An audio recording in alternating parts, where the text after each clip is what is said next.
The Lakers up 3-1 on the Warriors, and Lonnie Walker Jr. the fourth. Excuse me. Come on down. If you don't know him, you might remember him. He had some wild hair when he played at the U, and he's been with the Lakers all year long. All of a sudden you go, Lonnie Walker is lighting up the Golden State Warriors. Golden State, 17 points in the fourth quarter. Lonnie Walker, 15 points. Woo! Ow! Stat of the day! Stat of the day! Stat of the day! Stat of the day! This is the stat of the day!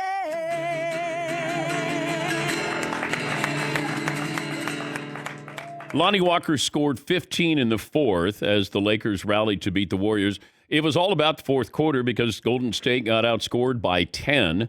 Walker is the fifth different Laker with a 15-point fourth quarter performance in the playoffs since 1997.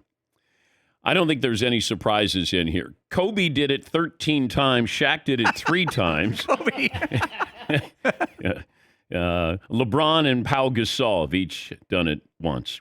But Lonnie Walker came in and performed, but this is what you need. You can have two great players, and LeBron and AD. AD is one of the top 75 players of all time, but you have this opportunity here.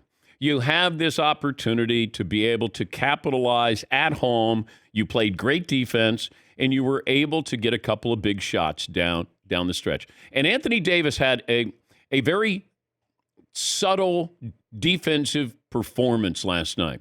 And you know, it doesn't show up in the box score, but just switching, guarding Steph, making Steph have to take a really tough three. Steph had 2 opportunities there. Even Draymond going to the hoop, and they switched. And that's LeBron.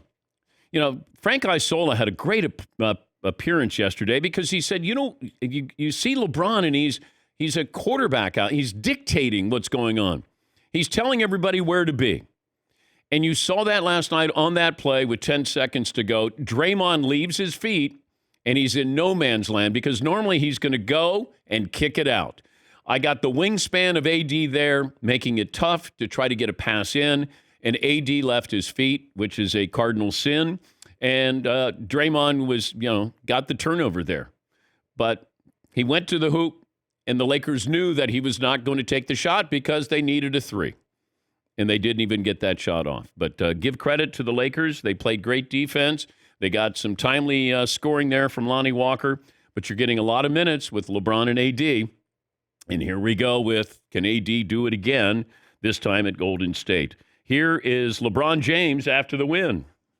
I've seen a lot of young guys kind of lose confidence in themselves or lose themselves if they, been in a rotation or started or had big minutes on the team, and then they get taken out of the lineup because of certain situations or circumstances, whatever the case may be, and they just completely lose themselves. For him to be a young guy in this league and just consistently every single day showed up, been a professional, great energy, high character, it showed why he was able to throw everything to the side and just be him tonight. In that moment, the game ball definitely goes to him. We don't win without him. And it's tough because now what happens in Game 5? Does Lonnie Walker say to Darvin Ham, hey, coach, put me in. I'm ready to play today. Whole question today, Seton O'Connor, is what? We got a couple of them here, Dan. All right. We've got I was going to throw out there, how confident are you the Lakers will win this series? Extremely, somewhat, or not very? And then the flip side of that is, how confident are you in the Warriors' chances to come back in this series? Extremely, somewhat, not very. I've been confident with the Lakers. It's been the last few weeks. They look like they can win a championship.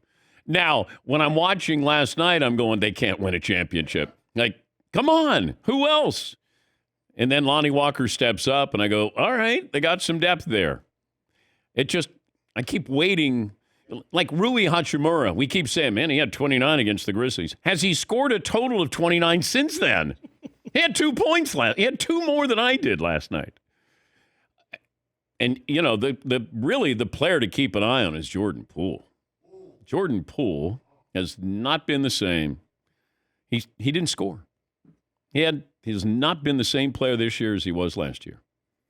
And he was a wonderful addition to that team last year. But you're waiting for them. Steph was unbelievable last night. Like he was magic with a better jump shot.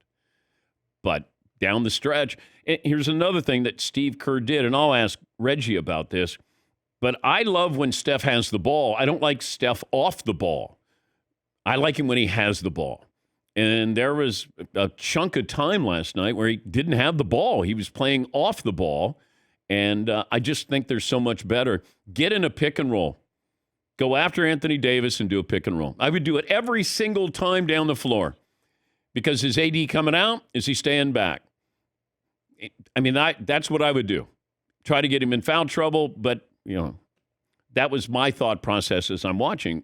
They've used the pick and roll, gone at Anthony Davis. Didn't feel like they were doing that nearly enough last night.